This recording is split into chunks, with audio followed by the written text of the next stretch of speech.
Hi everyone, welcome to our webinar. Dr. Wolfgang Marx is waiting in the wings for our presentation today. It's so great to have him on board, particularly as we're heading to World MS Day, and this year's theme is connections and connections to self in particular. And we thought, what closer connection is there than to our gut? And so looking at gut health is really important. Wolf's driving the slides, so I'm going to get him to change the slides so that we can do our acknowledgement of country. We start all our programs by acknowledging and paying respect to the traditional custodians, past, present, and emerging, on whose lands we meet today, wherever we are. We acknowledge the deep feelings of attachment and the relationship of Aboriginal people to country, and we respect the cultural authority of the elders in each community. Handouts were sent ahead of time for today's presentation, but if you didn't receive them, please email us and we can make sure you receive a copy. And the recording of today's session will be also available up on the website. Give us about a week and we make sure we get it up there. Thank you. It's my great pleasure to have Dr. Wolfgang Marx with us today. Wolfgang is a postdoctoral research fellow and he's head of the nutraceutical research stream at the Food and Mood Centre.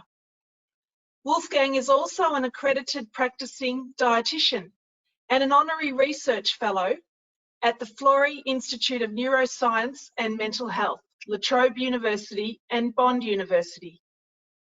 Wolfgang's current research program covers a broad range of projects involving the use of nutraceuticals for mental health, fatigue and cognition. Of particular interest is the role of polyphenols, compounds found abundantly in spices, fruits and vegetables, and particularly their role in multiple sclerosis and the gut biome. So it really is our great pleasure to have Wolf with us today. Wolf, you can just flick through the next slide. That's just alerting people to the fact that you're not a staff member at MS. But it's great to have you on board. And on to the next slide. Thank you. So it is our great pleasure to have you today, and we look forward to all you have to share with us. Thank you.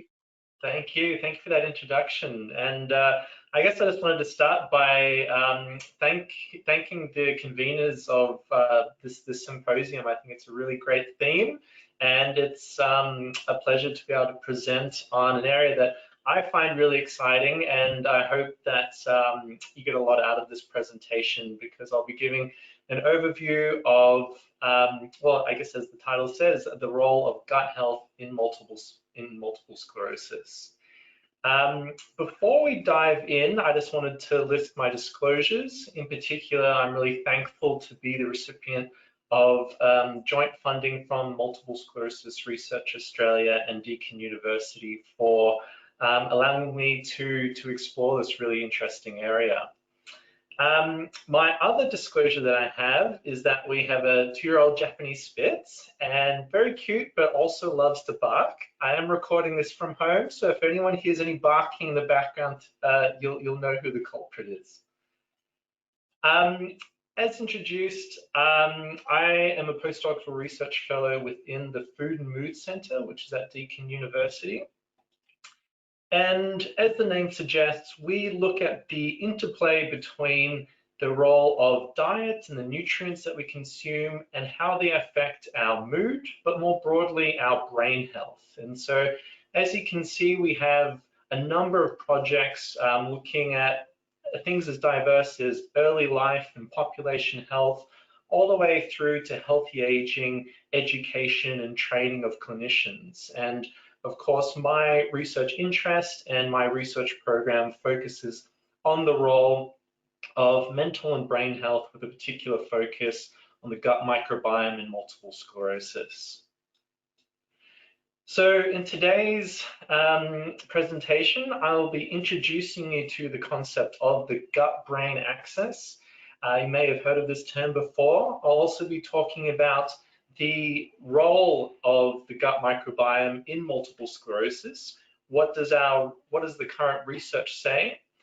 And I'll also be talking about microbiome targeted interventions. And by that, I mean things like prebiotics, probiotics, and the role of diet in shaping our gut microbiome. So to begin with, I want to start with the gut-brain axis. So in other words, how our guts and our brains are linked. Now, if I was doing this presentation not even 5 years ago, I'd say, there wouldn't be much to talk about. Pretty much all I'd be saying is something around E. coli, stomach bugs, and we'd have this sort of negative connotation to the word gut bugs. But now we know that there was this huge ecosystem of different types of gut microorganisms living within our gastrointestinal tract. And over the last 5 or so years, there's been this explosion of research that's looking at the role of these gut bugs and their effect on all sorts of chronic diseases and conditions as diverse as things like allergies and eczema to obesity to cardiovascular disease, and of course, our brain health and multiple sclerosis. The gut microbiome itself, it consists of tens of trillions of microorganisms. And this is quite amazing because it's not necessarily something that we think there's this whole like separate ecosystem that's living right inside our stomachs. And while there's been, I guess, the majority of the research is focused on the role of bacteria on chronic diseases, there's also things like yeasts and different viruses and things like that that are living within our gut that might also confer some sort of beneficial effect on our chronic disease status, but haven't yet been fully explored. And so that's yet another of the hundreds of different really interesting research programs that are undergoing in this gut microbiome space. There's more than 3 million genes living exclusively in the gastrointestinal tract. And to put that in perspective, that's 100 times more bacterial genes than there are human genes. Or again, to look at it a different way, that accounts for 50% of our total cell count within the human body. So, one of the themes of today's seminar is, that connection to self. And so I suppose in a very sort of strange, abstract way, because we are in some ways a significant proportion of us is the gut microbiome, connecting to the gut microbiome and making sure we're consuming the right nutrients to help improve our gut health is, in a very strange way, improving a significant portion of ourselves. Before I move on to the next slide, I also just wanted to walk you through this kind of weird psychedelic looking picture on this slide. So this is actually a snapshot of the gut microbiome. So on the left side, those sort of hundreds and thousand looking things, those are actually different types of bacteria and all these other things that are floating around in our gastrointestinal tract, in our gut microbiome. The green is a mucus layer, and this is the layer that helps protect our gastrointestinal lining from the contents of our gastrointestinal tract.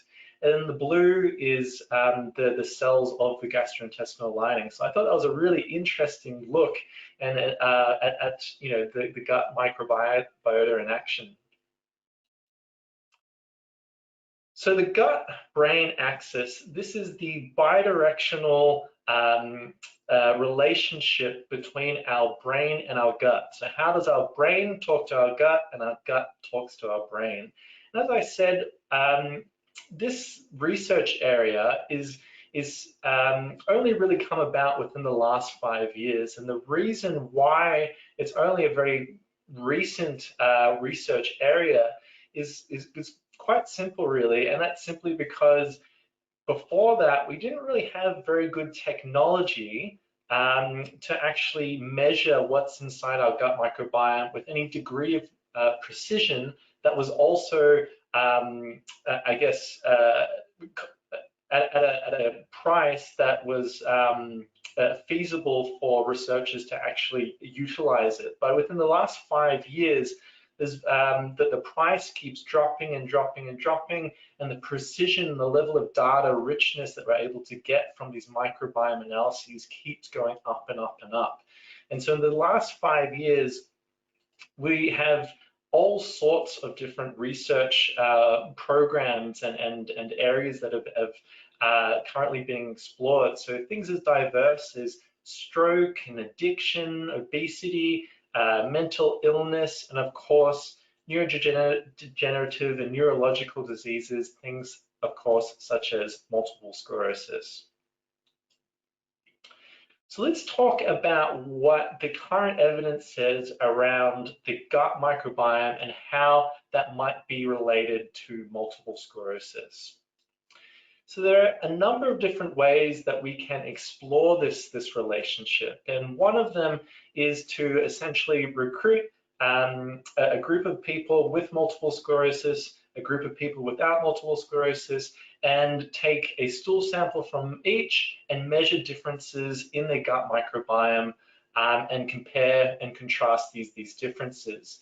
And when we do that, we do see differences in different measures of the gut microbiome. There was an interesting study where they compared people with MS that had greater severity, so people that had a higher number of relapses in the last year or so, I believe, and they compared that to people with MS that were in remission or relatively treatment stable, and they compared that to healthy controls. And they found that people that had a greater disease severity actually had a different microbiome in some measures compared to people that were less, who were either treatment stable or healthy controls, which I think is a really interesting study. But what's also interesting is in comparison to some other chronic diseases, where we find these really large differences in gut microbiome compared to healthy or otherwise healthy controls. With multiple sclerosis, we're seeing more subtle differences, more discrete differences in the gut microbiome compared to people without MS, which I think is an interesting finding. The other thing to note about this research area is that most of the research has been done cross-sectionally. So what I mean by that is they've looked at, they've measured the microbiome of people with MS at one time point. And so while that's useful to provide somewhat of a snapshot of their gut microbiome, it doesn't necessarily tell us how the gut microbiome fares over a long time frame. And we know that the gut microbiome does change almost daily to some respects. And so what we need going forward in this research area is to have more longitudinal studies to better characterize this difference. Another way we can look at the role of the gut microbiome in MS is by looking at what we call germ-free mice. And so these are essentially mice that were raised without a microbiome, so they don't have a microbiome. And we compare specific differences in their behavior or potential mechanisms or and different processes, and we compare that to mice with a microbiome. And when we do that, we see that the mice without the microbiome have altered myelination. We know that's involved in multiple sclerosis, altered neuroinflammation, so the inflammation within the brain, altered levels of microglia, altered blood-brain barrier, so that sort of separation, that defense system between the brain and the rest of the body seems to be altered, and altered immune system, which again, we know is a strong component in multiple sclerosis. And this germ-free mice model has been really a core part of the microbiome research at large as well, because you're really able to tease apart some of the mechanisms and processes that might be related to the gut microbiome. Another way we can look at this is through gut microbiome transplants. And I think this is a fascinating area and seems almost kind of science fiction-y because what they do is they recruit, again, people with multiple sclerosis and then another group without multiple sclerosis. They take a microbiome sample and they transplant that microbiome sample into mice, those germ-free mice.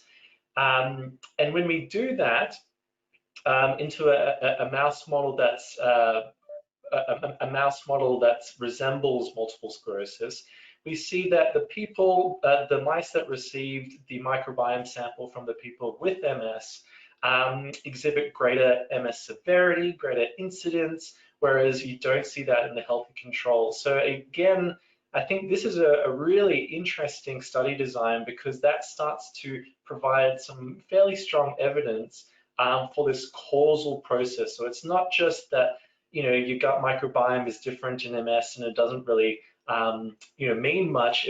This starts to point towards the gut microbiome playing some sort of contributory role in MS severity and symptoms. Now, before I go on to the next couple of slides, I just wanted to talk about some of the terms that I'll be using in case you are not familiar with some of these terms. And this is probiotics versus prebiotics. So probiotics you might have heard of. Essentially, these are defined as things that deliver specific strains of bacteria that may influence gut microbiota composition and activity. And so examples of these might be things like, your probiotic supplements that you may see at the chemist, and I'll be talking a little bit more about them later in the presentation, but also probiotic foods like yogurt and kimchi and sauerkraut and all these sorts of things, which I'll also be talking about. Prebiotics, defined as a substrate that is selectively utilized by host microorganisms, conferring a health benefit. What that means is essentially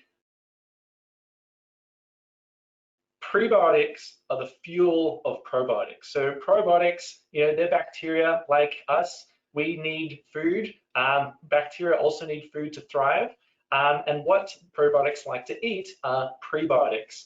And examples of these are dietary fiber, which is something that's been quite well researched, but also things like polyphenols seem to have prebiotic properties.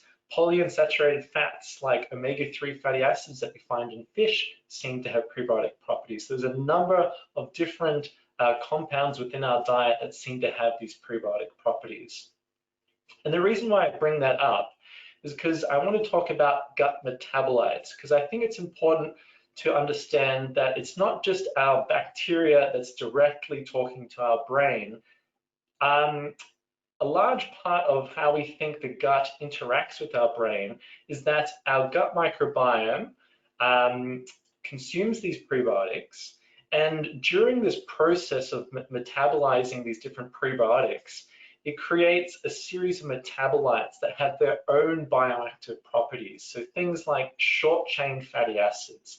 And short-chain fatty acids, this again is quite a large research area, because they seem to have a whole host of potentially beneficial properties, things like anti-inflammatory properties. And what I find interesting is that in the studies that have looked at the microbiome in people with MS, their microbiome seems to be lower in some of the types of bacteria that produce these short-chain fatty acids, or that are very good at producing these short-chain fatty acids, which I think is quite interesting. And just to expand on that, so there's, like I said, a whole research area that are exploring the role of short-chain fatty acids. And what we're finding is that they have a whole host of different properties that might be relevant to our brain health and, of course, multiple sclerosis. So things like healthy gene expression, they seem to protect cells, have antioxidant properties, anti-inflammatory properties, neurogenesis related properties, all these sorts of things that seem to be related. And when we look at animal models of multiple sclerosis, we find that when scientists give mice either short-chain fatty acids directly or a high-fiber diet, which we think will then increase the rate of short-chain fatty acid production, those mice exhibit less disease severity, which again points to the role of prebiotics might potentially being a potential intervention in multiple sclerosis. Of course, this is in mice. A lot more studies needs to be done, but this is a really interesting research area that's developing. So let's talk about probiotics now, NMS. And again, I've talked about how a lot of the time we think of probiotics as dietary supplements, but it's also important to think of probiotics as probiotic foods. So I have here the yogurt, sauerkraut, and other such things. So going back to that previous slide, you may recall that probiotics, these are things that deliver specific strains of bacteria that may influence our gut microbiota composition and activity.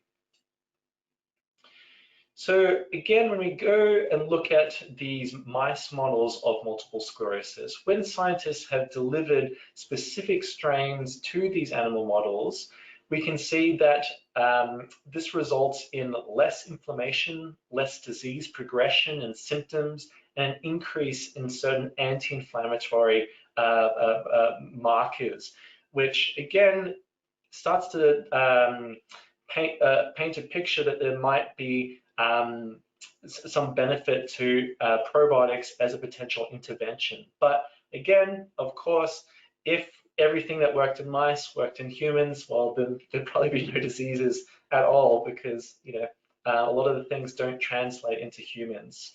But luckily, right now, there's been a number of studies that are slowly coming out that are looking at probiotics in human studies. And I'll just draw your attention down to the bottom right-hand corner. You can see published in 2017, published in 2018, just reinforcing that message that this is all very recent research, and just more and more research is coming out by the day. So these are in a small number of trials, but what we've found so far is that the researchers have used a multi-strain probiotic. So instead of delivering a single strain, they've combined a multiple number of strains. The trials have lasted between 8 and 12 weeks. And in the small number of studies, we have found that they have been beneficial to decreasing certain symptoms, decreasing levels of inflammation, and increasing antioxidant status. So this is, again, quite promising research, but I do want to reinforce that this is small number of trials, and we really need a large, a greater number of studies in much larger populations before we can start saying that we should all be taking probiotics or something like that. I also want to acknowledge that this is an area that is of great interest to a lot of people. And so if you are interested in probiotics, I do really recommend that you speak with your doctor and negotiate and discuss this with your doctor so that they're aware that you're potentially taking probiotics. And I also wanted to say that because even though there's not enough evidence to provide clinical recommendations about the strain and the dose and the timing and the specifics, all these sorts of things, there are some general tips that may help you more generally when looking at probiotics. And one of these is just to look at the expiry date. So probiotics are something that degrades over time. So if you're looking at a probiotic supplement, it is worthwhile to purchase something where the expiry date is a long way off. Looking for products that are either refrigerated or that are labeled enteric coated, because this adds additional protection and gives you a little bit more assurance that there hasn't been any degradation of the product. The efficacy of particular strains is not well known, and I guess I've said this already, but I do want to reinforce it. The supplement industry, there's some advertisements that can be misleading, and so if there is something that's saying a particular strain, you have to buy that specific, patented product. That's not likely to be well supported by the literature at this time. Similarly, things around dose is not well established. the general rule of thumb more broadly is to look for products with greater than 1 billion CFUs. They'll have that labeled on the back of the label, but again, dose and strain, there's just more research that's needed. It's important to note with probiotic supplements that yes, you're getting the probiotic strain, but if you contrast that to probiotic foods like yogurts or sauerkraut, you're missing out on some of the other nutrients. So again, if we take yogurt as an example, that's something that's very rich in protein and calcium and B vitamins and a whole host of other healthy nutrients. Probiotic supplements, you are missing out on some of these nutrients, and so that's something to consider whether you might want to opt for a probiotic food instead. And lastly, that higher doses of probiotics can cause some GI upsets, and so it is recommended that you stick to the recommended dose that's on the label of the product.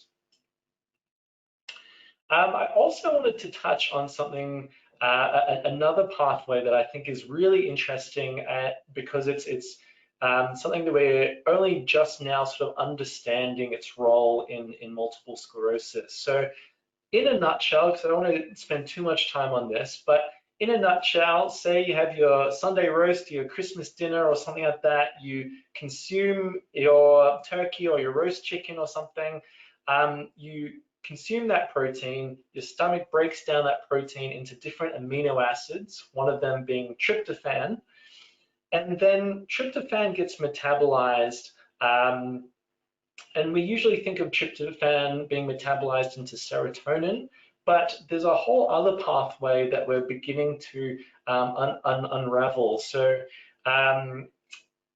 in fact, up to 90% of tryptophan gets metabolized through this other pathway called the kynurenine pathway. And again, I'm not going to get into it, but depending on a whole host of different factors, things like inflammation and potentially your gut microbiome, this changes how tryptophan travels along this kynurenine pathway. And it can either result in neuroprotective metabolites, so things that protect the cells in your brain, or neurotoxic metabolites that are detrimental to the brain. And there's a lot of really good research coming out of Australian researchers actually that are starting to link this these different metabolites to multiple sclerosis. And the reason why I bring this up is because we think that the microbiome might be able to modulate whether it goes to neurotoxic or neuroprotective metabolites. And I did want to share some recent results. This is a systematic review and meta-analysis that we've only just finalized. It hasn't even been published yet. These are results that we've really just done the analysis last week. And so I thought this would be a great time just to share some of the preliminary results that we've had, where we looked at studies that have investigated prebiotics and probiotics and their effect on this pathway. Can they shift this kynurenine pathway? And we found 13 studies, 11 of them found that they did indeed modulate certain metabolites along this pathway, in particular two metabolites. And so while this is very much preliminary evidence, in particular, there was only a few studies that looked at prebiotics for tryptophan metabolism. And again, none of these were conducted in people with MS. This does start to, I guess this provides a signal for us that this might be an interesting intervention to further investigate and whether this might be able to modulate certain metabolites in tryptophan metabolism and whether this might be relevant to people with MS. So I thought I'd just share some preliminary results. We know that there are a whole host of environmental factors that influence our gut microbiome. There are things that we can't change, and there are things that we can change. And one of these is diet. And diet is really one of the key drivers in modulating our gut microbiota. So I did want to spend some time talking about the different parts of the gut microbiome that seem to influence, different parts of our diet that seem to influence our gut microbiome. And this is supported by a number of studies now, but this was a study that when it came out was kind of a landmark study, even though it was in relatively small amount of people. They found that when participants were either on a plant-based diet or an animal-based diet, they found really rapid changes in measures of their gut microbiome and their short-chain fatty acids in as little as 5 days. And I think that's a really interesting and powerful message that this is something where you don't have to, it's not something that you'll have to eat perfectly for years and years and years, and then you might see some changes in your gut microbiome. These are things that happen quite rapidly, and I think that's a really interesting result. What we know about the types of food that might be beneficial for our microbiome. So we've touched on a number of these already. So of course, fermented foods. When you go to the supermarket, there's a whole range of different fermented foods that we can look at. So, there are kombucha and sauerkraut and kefir and all these new ones that are, somewhat fancy, and they sometimes come with a relatively higher price tag, but yogurt is still an excellent source of probiotics, and it's much less expensive. So if you enjoy your yogurt or you don't really like the taste of kombucha, that's fine. You don't have to have kombucha to have some fermented foods. Eating a range of plant foods, so fruits, vegetables, nuts, seeds, spices, all these sorts of things are great sources of fiber, but also of polyphenols. So fiber, as we've talked about, is your sort of gut fuel source that then results into short-chain fatty acids, these anti-inflammatory properties. And polyphenols are compounds that are found in plant foods and are responsible for the pigment, or partly responsible for the pigment in a number of these different foods. So for example, the reason why blueberries are blue largely because of the polyphenols within the skins of these berries. And these polyphenol compounds have prebiotic properties, but are also a whole host of antioxidant, anti-inflammatory, neuroprotective properties that we're only just starting to tease out. Particular foods like onions, leeks, garlic, they also have prebiotic properties. And also grains and more starchy sources, so things like potatoes, pasta, legumes, oats, they're really rich sources of a unique type of fiber called resistant starch. And so to explain that a little, if you took a bite of a potato raw, you're probably going to be feeling a little bit sickly, and that's in part because the starch that's within a potato hasn't been cooked yet, and it's essentially not accessible by our gut to break it down. Now, when we cook that potato, that starch is changed and allows us to digest that starch. But then if we say we want to make a potato salad or a pasta salad or having leftovers or something like that, we put it into the fridge and we let it cool, some of that starch starts to change its structure again. And this is what we call resistant starch. And our gut microbiome loves this as a fuel source, again, for the short chain fatty acids and such things like that. And I guess on the flip side of that is the role of highly processed, highly salted, high fat foods, which seem to, at least in the animal research, seem to have a negative effect on our microbiome. So reducing our intake of these heavily processed, high fat foods is likely to be good for our gut microbiome. To expand a little on fermented foods, some have a high sugar content, so particularly some of the beverages, some of the sweetened yogurts, these sorts of things can be particularly high in sugar. So just being mindful of that when you're selecting different options. Look for those that state live active cultures or label the strains and dose on their label. That just gives you some, I guess, additional reassurance that these products actually contain some probiotic content. Not all of these foods are FODMAP friendly. So if you are susceptible to things like garlic and onions and these sorts of things, you may want to opt more for or steer away from things like sauerkraut, or at least eat them at a lower amount. Otherwise, you might just have some stomach upsets. And the last thing, and is particularly relevant since during isolation, all these sorts of things, is that it's something that you can do yourself. If you wanted to make sauerkraut, you can essentially just need a glass jar, some cabbage, and some salt, and you can make some sauerkraut. There are all sorts of recipes online, and it's just an additional way to sort of be involved in this area. Some more broader recommendations and I guess tips to help improve the level of fruits and vegetables, things that are good for our gut. So as broadly speaking, as Australians, we typically consume the bulk of our vegetables at dinner.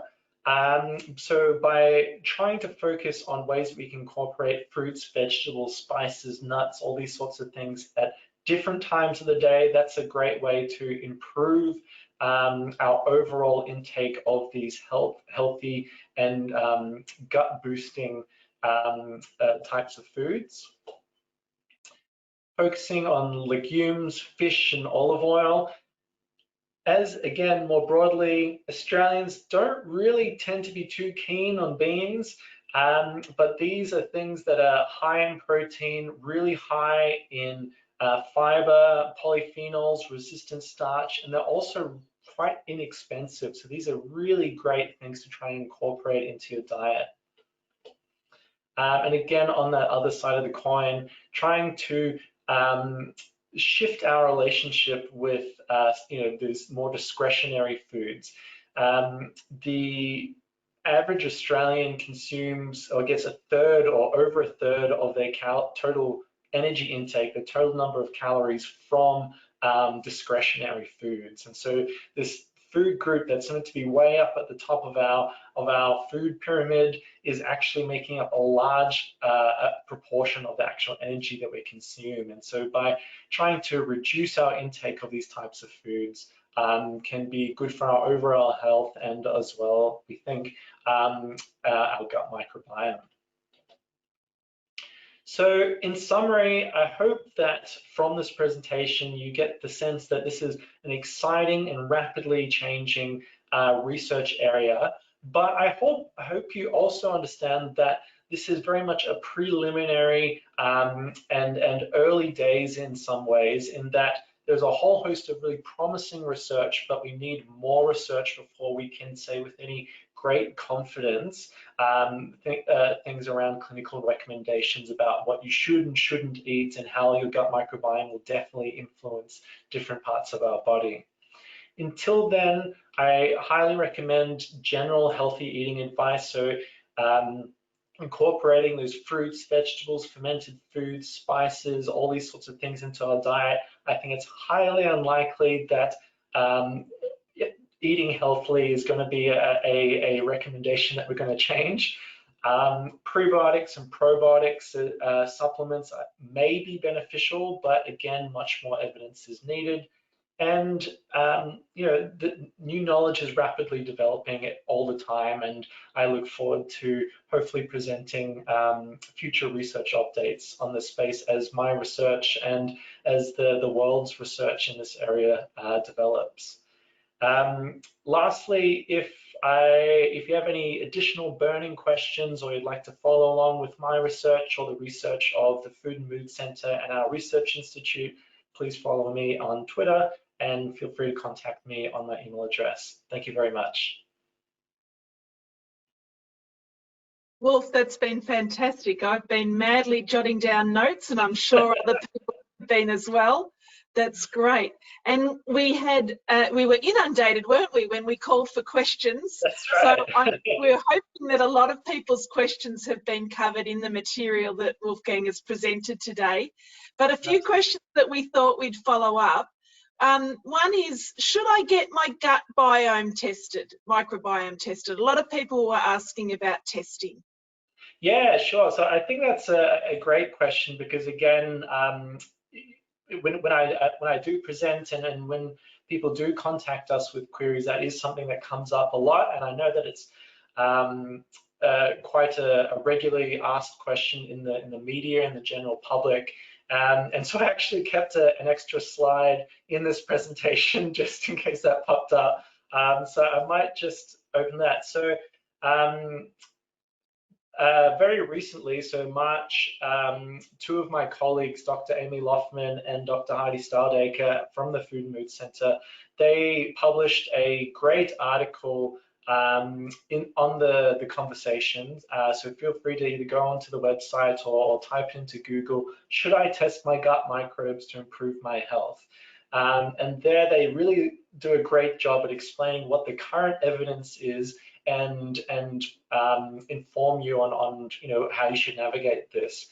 What I guess my sort of take from that and my summary is that I think this is a really interesting growing area of research, and if it's something where you're curious and you have some of the extra cash to pay for the test, because they are usually a couple of $100, I think this is something that will be of interest to you, but it's currently there's just not enough evidence to use this as a diagnostic tool, so to inform whether you should be taking this food versus the other, and this is for a whole host of different reasons, and we don't have time to go into all of them, but I think one key take home from this is that we don't actually really know what a healthy microbiome looks like. So when we're comparing different microbiomes, it's still quite a debate about what a microbiome needs to look like. All we know so far is that one might be different to the other, and that might mean something,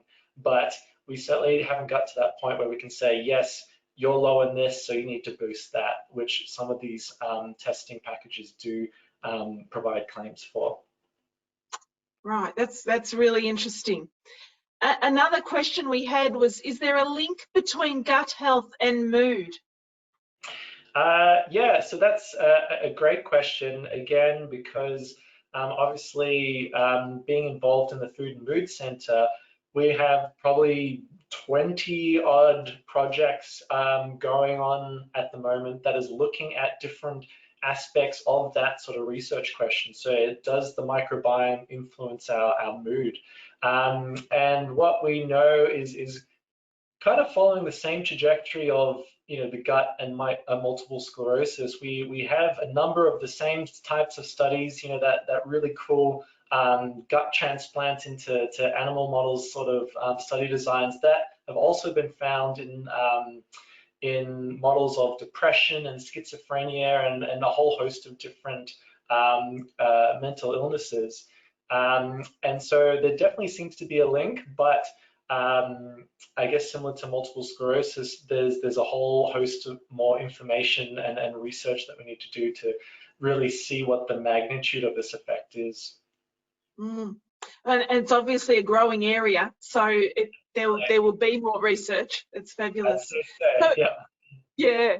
So just to finish up, what would you say are the basics that we should focus on to support our gut health? Yeah, sure. So I guess just to reinforce some of the messages that I've discussed in this presentation, which I think really can be summarized as, I guess, don't overthink it. So, there are a lot of promises of, patented tests and products and supplements and all these sorts of things. They may be beneficial. We don't have the evidence to say for sure. Until then, really just go back to basics and trying to incorporate those healthy foods and healthy food groups. And by that, I mean your fatty fish, your plant-based beans, vegetables, spices. Many people don't know that spices are really high in polyphenols, much higher than pretty much, well, I'd say all other food groups. And so incorporating more spices into our dishes, all these sorts of things we know are going to be good for our general health, and they seem to be quite likely good for our gut microbiome as well. That's fantastic. Thank you so much for your time. And I'm sure that we'll be hearing further updates from you from time to time, because we really appreciate having you come along. It was a pleasure. Thank you very much. No problem. We'll look forward to another update in the future. Thank you so much, Paul. And if everybody has further questions, MS Connect is the way to go. Thanks, everyone.